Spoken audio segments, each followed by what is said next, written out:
Então, o que acontece? Aqui você tem a rede realmente é 110 ou 220, mas Isso. nesse modelo, na rede P110, esse relé tem que estar ligado aqui, ó, fazendo a Isso, conexão isso. dessa parte aqui da rede aqui à ponte de diodos, ok? Em 220, isso tem que estar desligado. Por quê? Porque aqui, ó, sobre esses dois aqui, ó, esses dois conjuntos aqui, tem que ter no máximo 300 volts. Máximo 300 volts. Sim. Mesmo em 110 e 220, tem que ter no máximo 300. Você está aí, ô Edson? Tô sim, tô sim. Tá. Então, tem que ter aqui no máximo 300 volts. Chegou a conferir isso? Os 300 Não, volts não, que a fonte chegou a estourar. não, Os não, mas MOSFET. a entrada? A entrada não. Os MOSFET já na frente, os MOSFET chaveador. Hum. Não, não, Puxando o tudo bem. esquema mais na frente. É, eu sei, Lá mas na frente. o. Tá aqui, ó, os MOSFETs estão Não, aqui. depois que ele estourou os MOSFET, eu fechei ele, guardei lá para depois analisar novamente. Esses dois MOSFET aí, que é o IBG, é o BJT, né? É, isso aqui é um IGBT. IGBT, isso. IGBT são dois IGBTs aqui. Tá vendo essa conexão aqui? Isso, era isso aí que eu ia Essa começar a analisar. conexão, ela vai ligada, é o primário do transformador Chopper que vai ligado a esse ponto aqui, ó, Isso, da entrada. Então, o que é feito aqui? Quando um satura, faz circular uma corrente positiva, aqui, ó, do positivo para esse ponto central, entre os isso. capacitores. E é o que eu te falei, tem que tomar cuidado. Em 220, isso tem que estar desconectado, senão dá 600 aqui. Se der 600, estoura tudo. Então É, tem que dar no eu máximo escutei desse ponto a esse ponto 300 volts. isso. Como é que é que você Quando eu falou? liguei lá, professor, quando eu liguei lá na tomada, eu escutei o relé armar. Eu não sei se foi esse relé que armou ou se foi outro relé que armou, É, da tem sincronia. dois, né? Aí quando ele Exato. armou, aí eu vi o pipoco.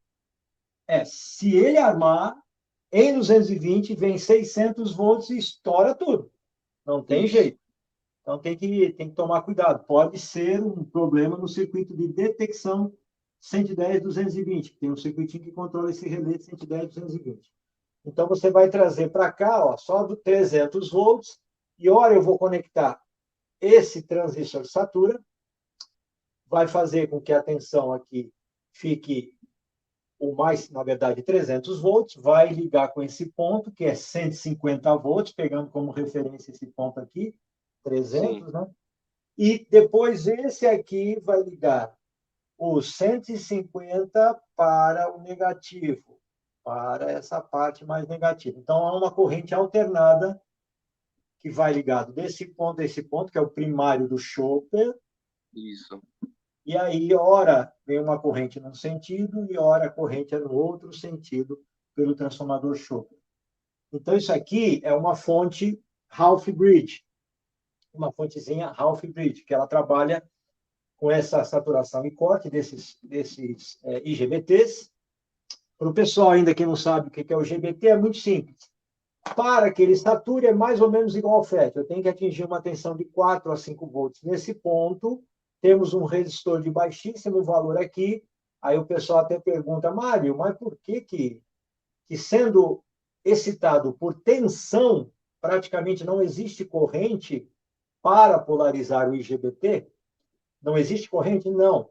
Só que existe a capacitância parasita de entrada, que é relativamente alta, então eu tenho que fazer esse transistor saturar num resistor de baixíssimo valor para carregar muito rapidamente o capacitor e excitar o capacitor que eu falo, não existe capacitor dentro, é a junção. A junção isolada do FET forma um capacitor indesejável, um capacitor parasita. E eu tenho que vencer muito rápido essa capacitância, senão demora para ele saturar e, claro, esquenta, né? Vai pegar fogo. Então, para vencer essa capacitância, eu tenho que fazer uma alta corrente de polarização. Aí, se vocês perguntarem que corrente é essa? Essa corrente é limitada por um resistor de 10 ohms. Então, se a tensão aqui é de 15 e eu tenho um resistor de 10 ohms, chega a dar picos, olha só, picos de quase 1,5 ampere. um pico muito rápido para vencer a capacitância parasita. A mesma coisa na descarga. Mesma coisa aqui na descarga, para cortar o IGBT, eu vou precisar excitar e tirar aqui a polarização dele com esse resistor para aqui, para o negativo. Aí fala, pô, negativo, isso aqui está ligado na bobina, não importa. O importa é que entre o gate e o emissor, tá vendo esse transistor? Ele vai cortar porque está entre o gate e o emissor. E essa tensão, não se esqueçam que ela é flutuante. Ela bate aqui nos 300 volts e depois dá o debouncing, ou seja, livre, e esse aqui satura, vai ao zero, e depois volta a fazer um debouncing. A forma de onda Nesse nesse caso, ponto, esses são os transistores drive, né? esses são os transistores drive. Eles são fundamentais na excitação. Deixa eu só mostrar como é que vai ficar a forma de onda, a lógica básica. Eu até chutei na hora. Rapaz, será que ativou os dois MOSFET ao mesmo tempo, hein? Aí para ter estourado? Então, ó, deixa eu colocar aqui.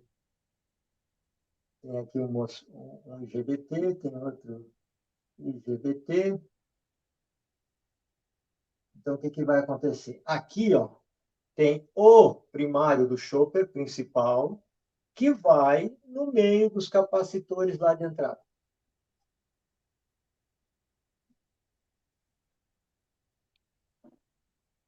Então, aqui você tem 150 volts DC, e aqui você tem 150 volts DC. Total 300 volts DC.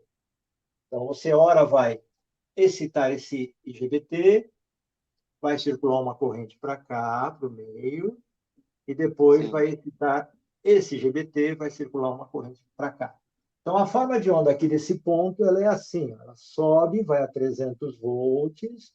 Não esqueçam da semana do osciloscópio, vão se inscrevendo aí no site, porque não é importante no osciloscópio interpretar o que está acontecendo, né? Então, aqui eu tenho um ponto de 300 volts, chegou um ponto aqui de 300 volts em relação a esse ponto aqui. Aí o que acontece? Quando esse aqui corta, vai fazer essa variação aqui, aí o de baixo satura. Ela centraliza onde? Centraliza aqui nos 150 volts DC. Depois o de baixo satura, vai a 0 volts. Estou pegando a referência aqui. Quando ele corta, faz isso. E assim vai. Sobe e desce, provocando, ora, uma corrente no sentido, ora, corrente no outro sentido. Isso aqui é feito em alta frequência. E aí eu tenho a minha retificação. Vou fazer a retificação. E aí eu nem vi qual é a fonte de saída, se são 150 volts DC, se são 100 volts DC. Chegou a medir ou nem sabe também? Depois que estourou, não, que não chegou nem a funcionar, nem chegou nem a funcionar, né? Ah, tá. Então você nunca tinha Ele pego ficou isso? só no o stand-by ficou até. Eu liguei na série ainda antes de ligar direto. Aí a série Ah, ficou tá. acesa demais. Aí quando eu liguei direto foi Entendi. quando ele carregou, que ele armou ele lá e estourou. Entendi. É. Então, Foi basicamente, bom, esse é o início de funcionamento. Tem os drivers, que são os dois transistores aqui de excitação, e dois transistores de excitação, em cima e embaixo, na parte de cima e na parte de baixo, para poder excitar os dois IGBTs.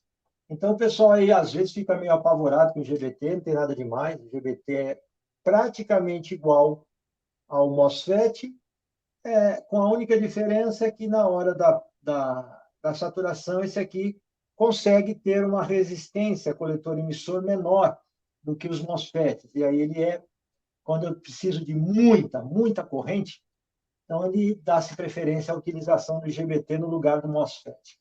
Mas são e bem semelhantes na aquecimento. excitação, preciso vencer capacitâncias parasitas, mas aqui é que está o legal, interpretação da forma de onda, 300, faz a variação, amortece aqui, para no 150, porque saturou, subiu a tensão. Quando esse aqui corta, faz a variação aqui, e aí ele tende a centralizar no 150 que está aqui. Aqui dá uma pequena ondulação. Aqui tem um detalhe importante. Quando eu ligo em 110 volts AC, a tensão aqui é bem fixa, mas quando eu ligo em 220, ela varia um pouco, porque esse ponto não liga diretamente na rede, né?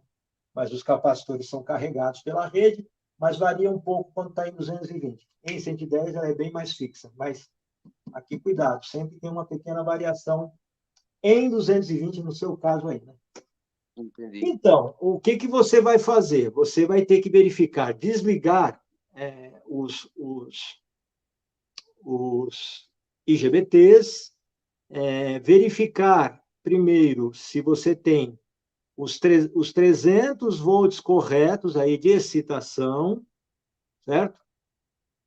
Os 300 volts, ter certeza absoluta que não está dobrando, porque aqui tem um relé. Se isso estiver ligado e estiver entrando 220, você vai ter 600 volts no total e não 300. Aí explode tudo. Estoura Realmente, mesmo. explode tudo na hora. Pode estar acontecendo? Pode. Aí o defeito está no circuito de detecção da rede, né? 110, 220. Olhar o circuito daquele relé. Isso mesmo. O problema é a fórmula mais simples do mundo, que é T igual a C vezes R. O que é isso? Ó, T igual a C vezes R. O tempo será igual ao valor do capacitor vezes a resistência. Então, o que nós estamos falando aqui? Nós temos um resistor, deixa eu ampliar isso aqui. E esse é o grave problema hoje da interpretação de excitações de MOSFET. É um grave problema dos técnicos, essa visualização, e até de quem está estudando eletrônica mesmo, em universidades. Isso aqui o pessoal fica achando meio estranho. Por que esse resistor, não sei se eu vou responder o que ele está perguntando, por que esse resistor é de baixo valor? Se eu tenho que variar de zero, ou a tensão igual a de emissor, até pelo menos 5 volts, apesar que ele atinge 15 volts, que é a alimentação que está aqui, ó, 15 volts. Por que, então, esse resistor de baixo valor, se o IGBT, apliquei a tensão, ele saturou? Porque eu tenho um tempo. Olha só o que acontece. 15 volts. Vamos dizer que esse transistor saturou. Então, eu tenho um resistor de 10 ohms e um capacitor que está aqui embutido, aqui dentro. Ó, um capacitor, antes de atingir a polarização do diodo interno, vamos colocar um circuito equivalente aqui. Né? Então, eu tenho 10 ohms e um capacitor. O que vai acontecer se esse capacitor for X? Vamos dizer aí 10 nano. Nossa, 10 ohms, 10 nano vai atingir muito rápido, vai subir muito rapidamente a tensão. Vai subir rapidamente, mas ela sobe assim, ó. Ela tem uma pequena inclinação, nanosegundos ou microsegundos. Nanosegundos, uma inclinação quase imperceptível. Mas essa inclinação quase, de polarização quase, eu tenho que atingir quanto? 4 volts para o FET saturar. Mas espera aí, quando eu estou atingindo os 4 volts, ele não chega a saturar, porque a tensão ainda leva um tempo para chegar em 5, que é a saturação plena. Esse tempo que ele leva para chegar em 5 é um tempo que eu vou ter polarização, ele vai querer saturar, leva um tempo para saturar, e aí gera aquecimento, dissipação de potência nesse tempo. Não é nada. Não é nada, mas a cada ciclo, esquentando, esquentando, esquentando, esquentando, daqui a pouco está pegando fogo. Esse é o problema. Então, o que eu falo? Isso aqui é muito rápido. Então, as pessoas pensam, não, eu só excito por tensão, vai qualquer resistor, 1K, 100K, não tem problema. Tem. Imagina se eu coloco um resistor de 1K, o que vai acontecer com essa curva, né? Vai fazer assim. Demora um tempão para o capacitor carregar, chegar em 4 volts, e aí, quando ele chega em 5 volts, já está. O coitado do FET já pegou fogo. Então, Sou obrigado a utilizar resistores de baixíssimo valor na excitação, tanto do IGBT quanto do MOSFET. Tanto para carregar aqui, fazer a excitação, quanto para cortar. Eu também tenho a capacitância de saída, que é o corte aqui, tenho a capacitância, porque subiu essa tensão, legal, a tensão aqui chegou a 15 volts. O capacitor interno está carregado. Quando eu vou polarizar esse aqui, o mesmo problema acontece. Precisa ser descarregado rápido. Por isso tem esse driver de excitação, que chega a gerar uma corrente de pico muito instantânea de 1,5 amperes. Por quê? 15 volts de entrada, 10 ohms aqui, 10 ohms colocando aqui um capacitor que inicialmente ele é um curto, então eu tenho um pico de 1,5 amperes de entrada, e quando eu tenho 15 volts e vou jogar para a massa, mesma coisa. Eu tenho os 15 volts sendo jogados para a massa, também vou ter um pico de 1,5 amperes. Eu acho que o que o nosso amigo Eric perguntou é se Sem o poderia. resistor de gate. Se poderia não colocar, fazer um jumper. Eu acho que é isso que ele quis dizer. E aí, mas o senhor já respondeu. Não pode, não pode. O que acontece? Quando não tem o resistor e é um curto, um curto, eu vou carregar aqui um capacitor. O que vai acontecer? Instantaneamente, se eu estou jogando 15 volts, a massa na carga do capacitor é uma corrente teoricamente absurda. 1.000 amperes, em vez de ser 1,5. Estou chutando, estou exagerando. 1.000 amperes. Nossa. E o que vai acontecer? Pode ser que o transistor driver não suporte. Entendeu? O driver não suporte. Então, tem que haver quanto é uma jogadinha entre o que não aquece esse e é o suficiente para limitar a corrente que vem por aqui e depois escoa por aqui. Um resistor de 10 ohms consegue excitar satisfatoriamente, sem aquecer, quase sem aquecer o IGBT, e permite 1,5 ampere aqui máximo, instantâneo, máximo, um pico de corrente de 1,5 ampere muito rápido, depois quase zera. Praticamente zera. Esse aqui satura, dá um pico de corrente para vencer a capacitância e depois zera. Carrega o capacitorzinho do gate, ele fica saturado e pronto. Não tem mais corrente. Caramba, então é só um pico. Depois zera de corrente. E depois, quando esse é saturado, vai dar um pico também de corrente. Corrente, não vou nem desenhar negativo, porque não é negativo, é a corrente que eu estou mostrando aqui circulando pelo resistor. Vai dar um pico de corrente de 1,5 e depois zera. E mantém o FET cortado. Esse aqui primeiro mantém saturado, depois esse aqui mantém cortado. Teoricamente falando, eu quero excitar o FET, quero saturar. Quer saturar? Eu posso colocar qualquer resistor aqui, 1K, 100K.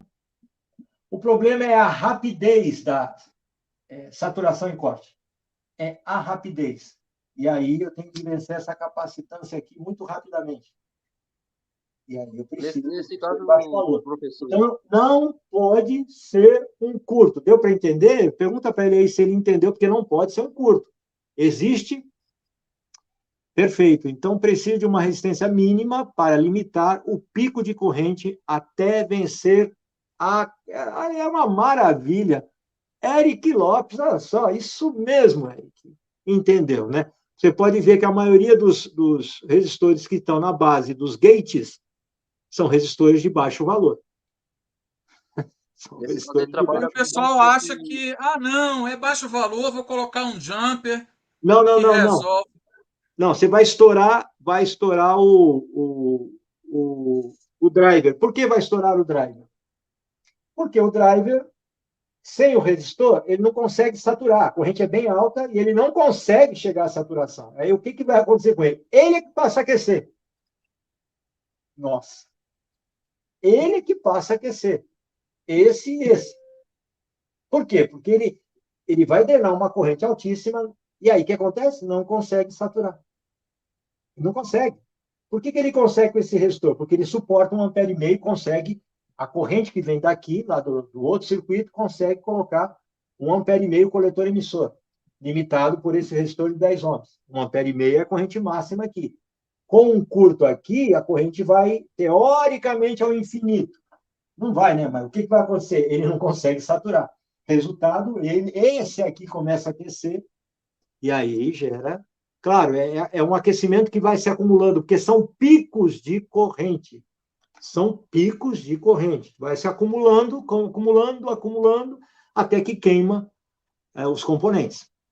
Olha o Lênio aí, boa noite, Lênio. Professor Mário, boa noite. O R407 é para definir as correntes de base emissor de Q401. R407? R407. Nem tinha visto o R407. Não, o R407, na verdade, quando a tensão sobe,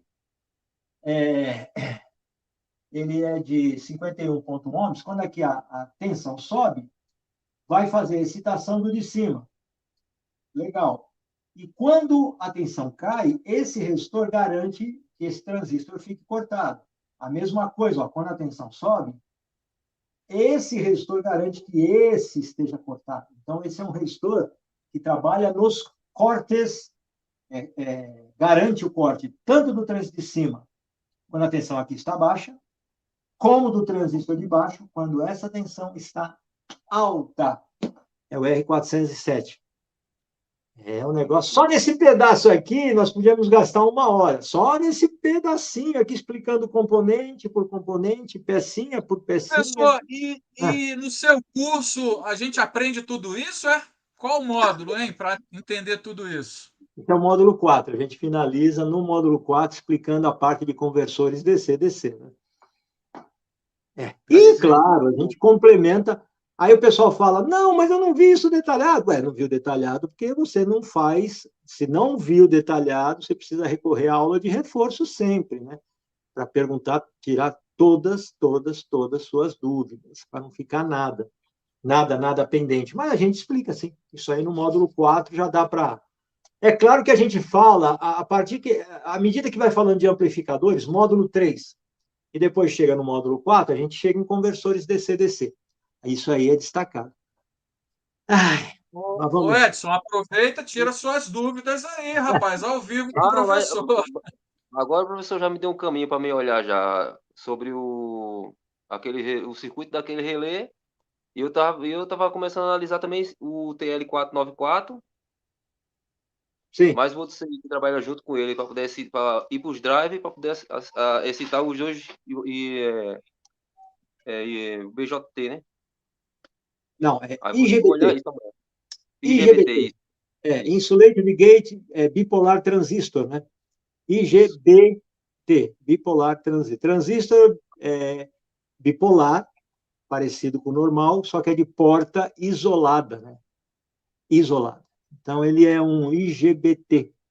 Fazer um aviso muito importante ao pessoal que está acompanhando aqui a nossa live, é que a análise que nós estamos empregando aqui é altamente complexa, não é uma coisa simples. Então, juntando o nosso módulo 1, módulo 2, módulo 3 e módulo 4, você vai ter subsídios para chegar a fazer uma análise. Isso aqui é muito complexo. Isso aqui não é um equipamento que custa, esse amplificador aqui, entre 15 a 20 mil reais. Esse aqui, esse modelo. Ele custa entre 15 a 20 mil. Fala, verdade. Hoje eu fui pesquisar o preço dele no mercado, é mais ou menos isso. E eu ouvi dizer uma coisa muito interessante há um tempo atrás por uns professores de eletrônica. Não, transistor bipolar não é mais usado. Quê? Transistor bipolar, nem vamos explicar, porque transistor bipolar não é mais usado. Dê uma olhadinha nisso. Olha esse esquema. MOSFET aqui no canto, ó. Aqui nós temos um MOSFET, mas dê uma olhada, ó, transistor bipolar aqui dentro do CI, cheio de transistor bipolar. A excitação, olha só para isso, operacionais, transistores bipolares, e por aí vai. Então o transistor bipolar deixou de ser utilizado?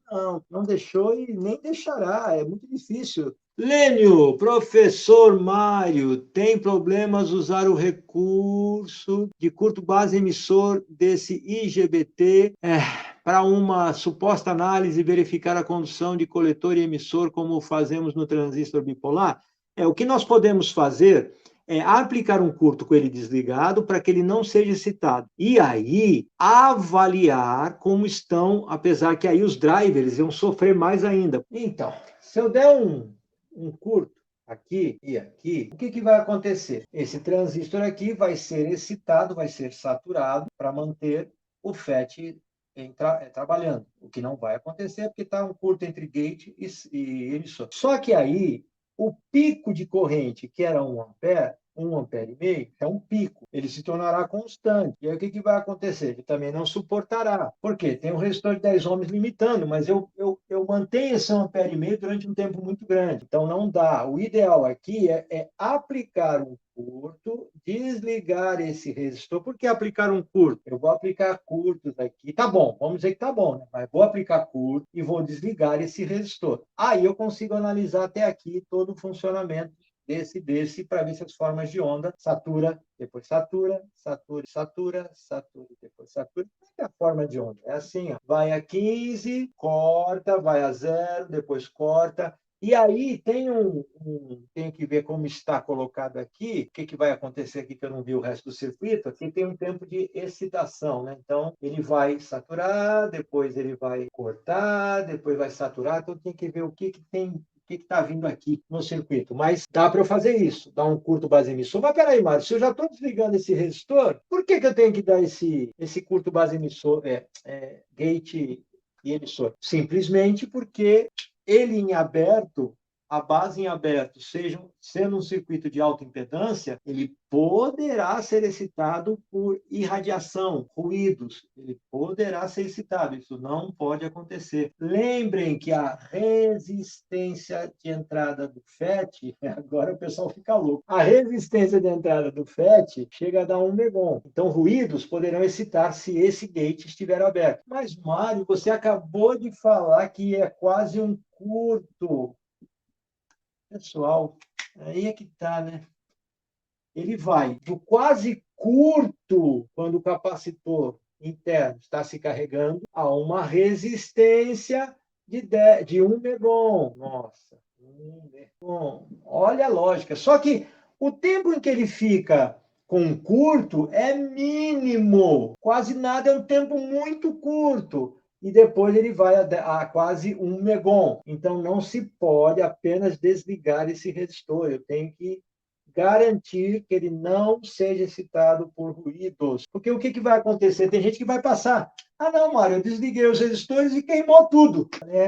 Queimou mesmo. Por quê? Porque entrou ruído nos gates do IGBT. Você está brincando? Não, eu não estou brincando. Eu estou falando. Pode queimar? Pode não queimar, depende da incidência de ruído. Mas não pode ficar em aberto. O gate... Ah, mas eu abri aqui e ficou em aberto. Não, primeiro desse curto gate e emissor. Gate e emissor. Aí eu pude desligar e fazer análise dos circuitos anteriores. Ver se a forma de onda está perfeita, se ela é uma quadrada, se sobe bonitinho para o positivo, se cai a 0 bonitinho também. Aí sim. Lênio, impedância alta mesmo. Maravilha. Isso, impedância alta. Eu recebi de um projetista, um engenheiro, né? A seguinte colocação, olha só que interessante. Ele falou assim: poxa, Mário, eu não entendo por que nós fizemos o projeto e para excitar, né? Chaveando os transistores, no caso dele era MOSFET, chaveando os MOSFETs e está aquecendo os MOSFETs. Aí qual é o resistor que está no gate? Colocamos 10K. Vai realmente aquecer os MOSFETs, né? Precisa ter um driver e uma resistência de baixo valor para vencer a capacitância parasita que tem tanto de entrada quanto de saída. Macete, claro, o macete facilita o nosso trabalho, né? Agiliza o trabalho, mas só com macete, pessoal. Foi por isso que quando eu comecei a estudar eletrônica, fiz Instituto Universal Brasileiro, me matei de tanto estudar. Depois eu fiz curso técnico de 4 anos, já estava com 7 anos, aí fui trabalhar. Quando eu fui trabalhar, dá-lhe escala ômica. Eu nunca ia encarar um amplificador desse, porque mas não fazia ideia nenhuma de polarização. Levei ainda 2 anos, ou seja, quando eu estava chegando ao 9º ano de eletrônica, dos 7 aos 9, já trabalhando na prática, consertando centenas e centenas de aparelhos por mês, aí foi que eu aprendi o funcionamento básico do transistor. E aí, com mais uns 2 anos, aplicando toda essa teoria de funcionamento básico com 11 para 12 anos, é que eu fiquei, aí sim, fiquei bom, melhorei pra caramba, e aí eu pude entender, mas eu quase desisti de eletrônica, porque é chato.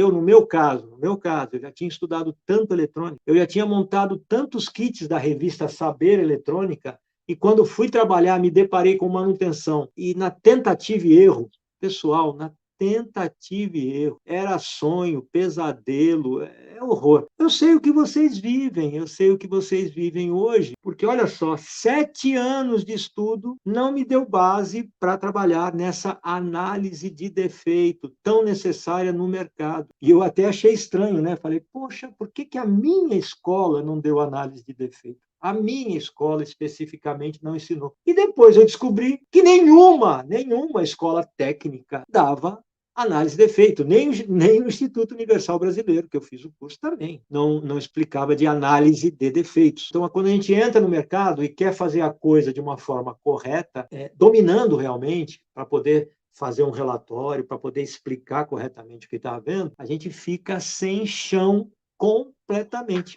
Ainda levei muitos anos na prática para poder adquirir conhecimento. Prática eu ganhei rápido, viu? Eu passei a fazer 130 aparelhos no mês em 3 meses de bancada, na prática. 3 meses eu já estava fazendo 130 aparelhos. Fui muito rápido. Escala ômica comia solta. Só que eu apanhava muito com a escala ômica também, porque a escala ômica falava, tá bom, tá bom, tá bom. E às vezes não estava bom. É que na retirada acabava o defeito dando uma desaparecida, né?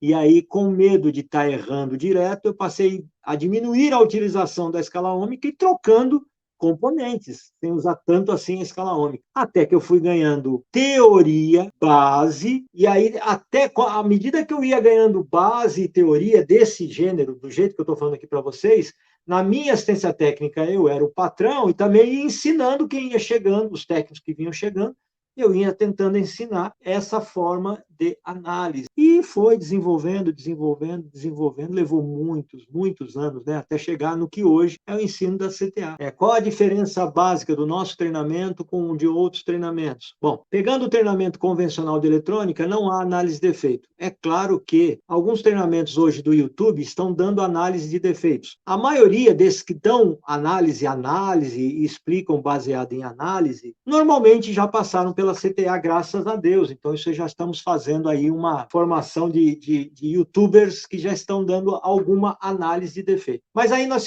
chegamos no seguinte aspecto: aprendizado. O que é o aprendizado? O aprendizado está baseado em repetição de exercícios, repetição de indagações, repetição que faz você voltar a uma análise, fazer uma análise mais específica.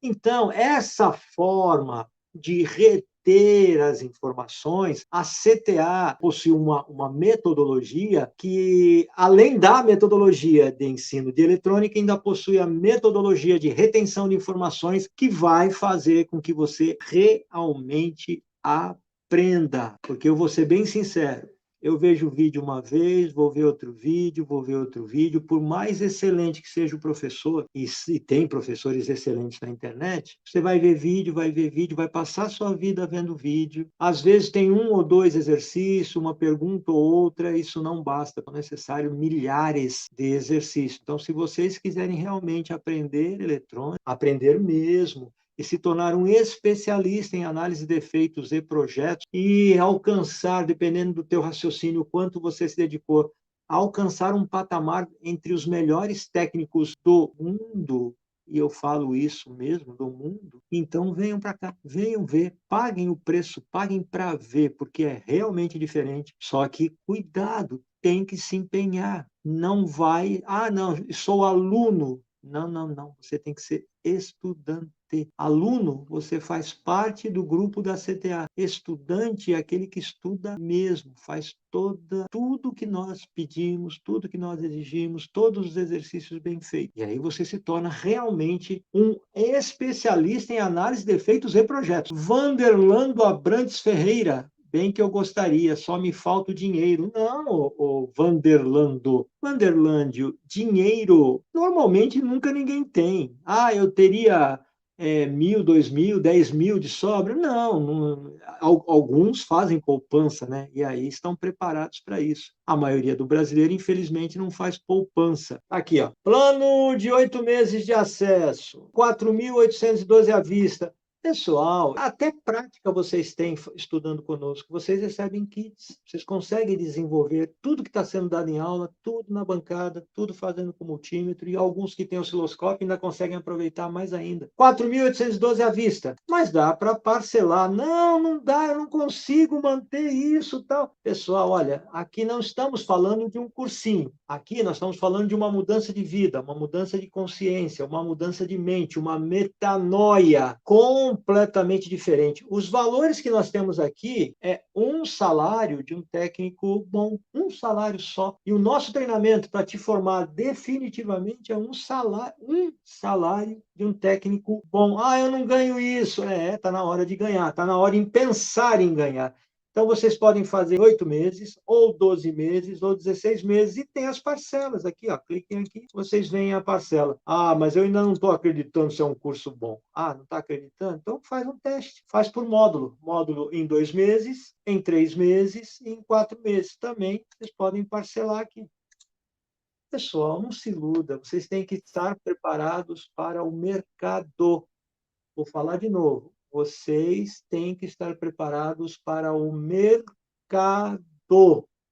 Infelizmente, o ensino técnico, baseado numa lógica teórica, matemática, fórmulas, etc., vocês vão ter muita dificuldade quando forem para o mercado.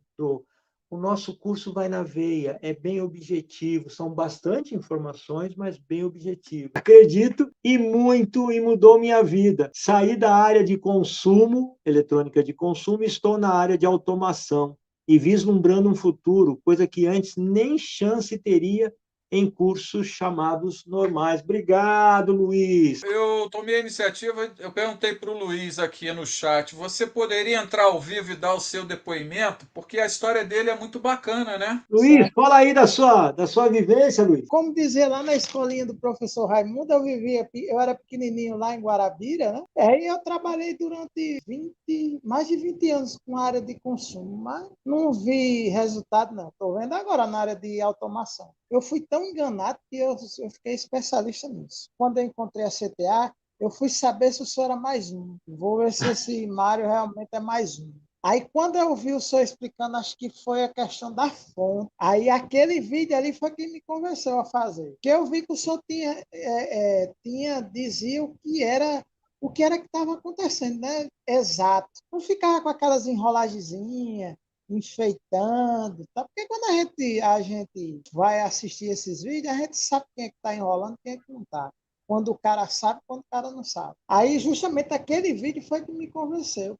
Por quê? Porque eu notei que o senhor sabia o que estava dizendo. Não era aquelas conversas, porque vai passar corrente por tal canto, vai passar corrente por outro, não sei o quê. Fica aquelas enrolações que não chega a lugar nenhum. Aí, aquele vídeo me convenceu a fazer o CTA. Aí, eu fui fazer. Aí foi complicado. Por quê? Porque eu vinha como senhor de escala ômica. Escala ômica não se dá muito bem, não. Eu ainda uso escala ômica? Uso. Vou dizer que não uso, não. Mas é diferente quando você usa ela, por exemplo, para ver se tem um curto numa determinada área. Alguma coisa básica, ver se uma trilha está aberta ou não. Essas coisas básicas. Quando começou com aquela coisa de átomos e tal, elétrons. Eu acho que vai ser mais um curso. Só que eu esbarrei, eu tive a infelicidade ou a felicidade de esbarrar no resistor. Aí no resistor, aí você tem a feia, daqui você só passa se você se tornar estudante. Aí pegou porque a gente é acostumado a só estar medindo o resistor.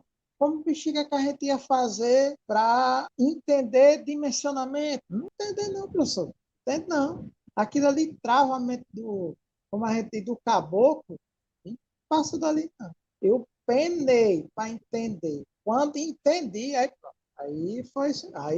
Que aí eu notei que não era difícil, o que ia exigir de mim era uma coisa que eu não fazia, que era estudar. Não era bom estudante nem na escola, ia ser num curso de eletrônica. Aí o senhor fala muito da questão do presencial, né? E o pessoal quer presencial e tal. Quando o senhor acabou o presencial, eu fiquei assim, eu digo, mas por que o professor acabou? Essa pergunta veio para mim também, que nunca fiz presencial. Mas aí eu entendi por quê. Porque a gente que está fazendo EAD longe, a gente é obrigado a estudar. Se você quiser ter um futuro, você vai ter que estudar, amigo. Não tem essa, não. Aí, quando você se confronta com 200 exercícios, aí para passar 200 exercícios para fazer aquilo, aí aquilo começa a entrar sem nem você querer na mente. E tanto você fazer, você naturalmente acaba ficando bom. Era o que acontecia, né? Porque eu não era estudante, nunca gostei de estudar. Quando comecei a fazer os exercícios, aí você começa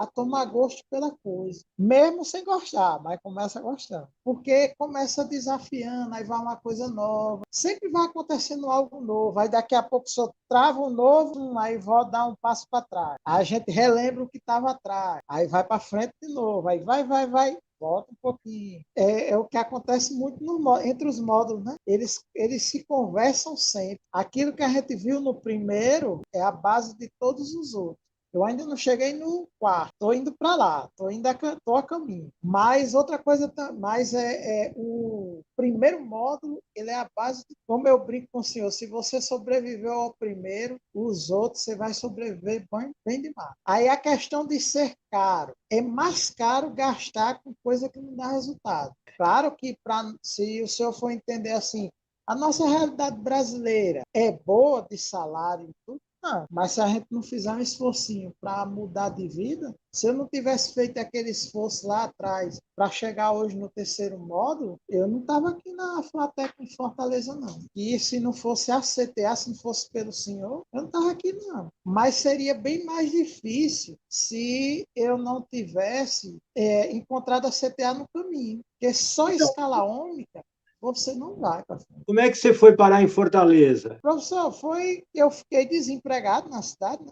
Na minha cidade, não tem.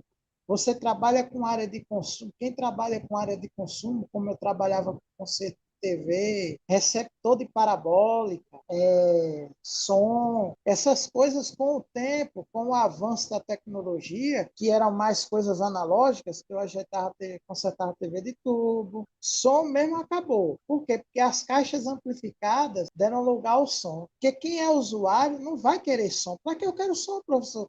Para estar carregando caixa, eu prefiro uma caixa amplificada, que eu levo para todo canto, carrego ela e está tudo certo. E a partir do momento que isso foi minguando, aí eu migrei para a questão empresa. Só que até na área da empresa que eu trabalhava, o serviço era pouco. Então aí eu saí da empresa e fiquei desempregado, sem ter o que fazer. Pelo velho e bom seguro-desemprego. Né? Foi aí quando eu entrei em contato com o senhor, conversei com o senhor até em particular, né? O senhor me pediu, acho que foi 15 dias. Em 15 dias mais ou menos 15, não, mais uns 20 dias eu estava tendo já, fazendo uma entrevista para a Flatec em Recife, que não deu certo. Aí eu vim de Fortaleza. Aqui de Fortaleza precisava de uma pessoa. Aí eu vim, fiz a entrevista, passei e aqui estou. Mas, volto a dizer, se não fosse por intermédio dessa busca que existe aí das empresas com os alunos da CTA, aí eu lhe pergunto, será que em outros cursos a gente tem essa busca? Será que as empresas buscam a gente? Eu mesmo nunca me pegaram pela mão quando eu fiz os outros cursos, não. E nem tão pouco um professor ia se disponibilizar para conseguir um emprego para um aluno dele, tendo muitos outros que estariam na mesma situação que eu. Né? Então, é caro o curso? Acho que não. Caro é quando a gente gasta dinheiro com um número, como eu fiz muitas e muitas e muitas vezes. Se o dinheiro que eu gastei com a inutilidade eu tivesse gastado só com a CTA, acho que dava para pagar umas 4 vezes os 4 módulos, com a inutilidade, né? Porque a gente gasta com a inutilidade e não aprende nada. Porque, por exemplo, eu fui aprender essa questão do chaveamento do transistor já quando eu estava fazendo o módulo 2, da saturação, da meia polarização. Isso eu já fui entender já no módulo 2. Quer dizer, e aí? Aí você diz, mas no módulo 2 você já entendi já, coisa que com 20 anos de escala ômica eu não entendia. Aí, pronto, aí tem outra vantagem da área da automação. Você encontra pessoas melhores do que você, em termos de conhecimento, porque elas estão há muito tempo na área e você está entrando agora. Então, a questão de análise de defeito delas é totalmente diferente da que você usava com escala ômica. Vou aqui, para não me alongar mais do que eu já me alongo nos vídeos, só lembra que a EOTech tinha não era a EOTech que fazia os esquemas elétricos, né, de TV? O senhor lembra que tinha uma árvore de defeitos? Sim. Os esquemas, pronto. Eu segui muito aquelas árvores. Só que o problema é que quando a gente está em cima da árvore, alguém está lá embaixo com o machado cortando a árvore. Aí antes de descer, a árvore derruba a gente. Eu vou te caí contar um muitas vezes. segredo. Eu vou te contar um Conta, segredo, mas não conta para ninguém. conta Eu não não. conto para ninguém. Vou te contar só para você. Tá certo. Nessa época que estava esses esquemas cheio de análise de defeito, eu fui consultado pelo diretor da EUTEC, o Paulo. Ô, Mário, você consegue fazer... Isso aqui está na Sempre Toshiba. Você consegue fazer isso na Philips, na Philco, não sei o quê? Consigo. Então faz que você vai ganhar uma nota. Não vou fazer. Como não vai fazer? Você vai ganhar uma nota. Falei, não vou fazer, porque eu quero que as pessoas pensem. Eu não quero que as pessoas apenas tenham um defeito no colo. Eu quero que elas pensem. Mas isso aí vai facilitar. Não, eu sei que vai facilitar, mas eu quero preparar pessoas que são seres pensantes. Eu não quero preparar pessoas que são maceteiros, só maceteiros.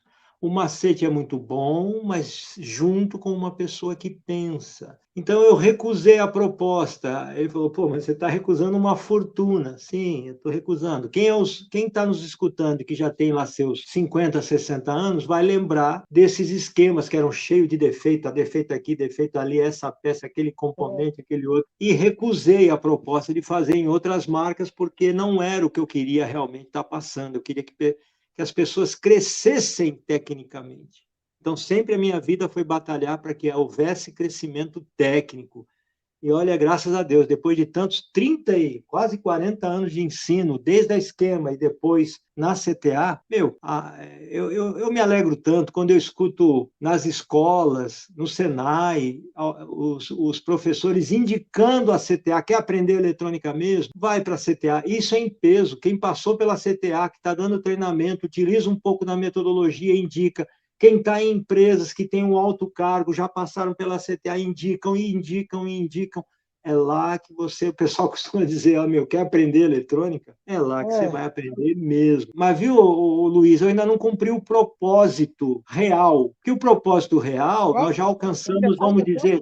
Tem. Nós alcançamos provavelmente alguns milhares, poucos milhares de técnicos, mas o Brasil precisa de muitos milhares de técnicos muito bem preparados, entendeu? Muitos milhares, não poucos milhares. Então, ainda não cumpri esse propósito que Deus colocou na minha mão, realmente Deus colocou na minha mão, para que conduzisse esse sistema de formação que oferece ao mercado o que realmente o mercado está precisando. Então, mas é difícil das pessoas entenderem que é assim, porque há muita facilidade, as pessoas vão vendendo facilidades. E tem gente que se ilude, não, eu vou comprar essa facilidade. Em uma semana eu estou bom, em uma semana eu fico maravilhoso. Eu vou assistir essas centenas de vídeos, daqui a pouco eu estou detonando.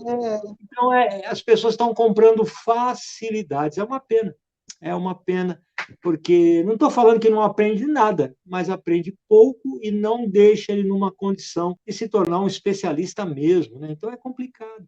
Eu sou um dos alunos dessas tais facilidades e eu discordo, sim, essas facilidades não ajudam, não. Muitas vezes elas só atrapalham. Por quê? Eu comprei um curso para entender um pouco sobre inversor, um pouco. Lá a mágica acontece. Aí você compra o curso caro. Por que é caro? Porque ele não te ensina a consertar. Ele vai mostrar um videozinho lá, grava 20 minutos. Aí você pega, por exemplo, um inversor da VEG, acho que é o CFW, acho que é o 09, pesa bem uns 40 quilos. Só de ferro. Eletrônica dá com pau. Aí você pega um desse, aí vai assistir a aula. Aula miraculosa, porque é aulas miraculosas, né? Aí a solução miraculosa. Professor, é só para passar vergonha.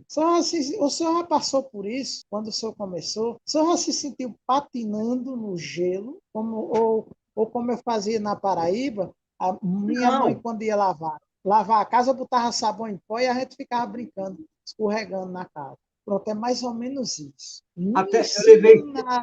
Luiz, eu levei 7 anos patinando, 7 anos E eu patinando, levei e depois na prática mais 2 patinando. Aí eu comecei a firmar os pés, né? que o senhor começou nos anos 70, não foi? Foi Sim, nos anos 70 que o estudando senhor nos anos começou? 70, isso. Pronto, pronto. Eu ainda nem tinha vindo para cá ainda. Eu cheguei no final de setembro.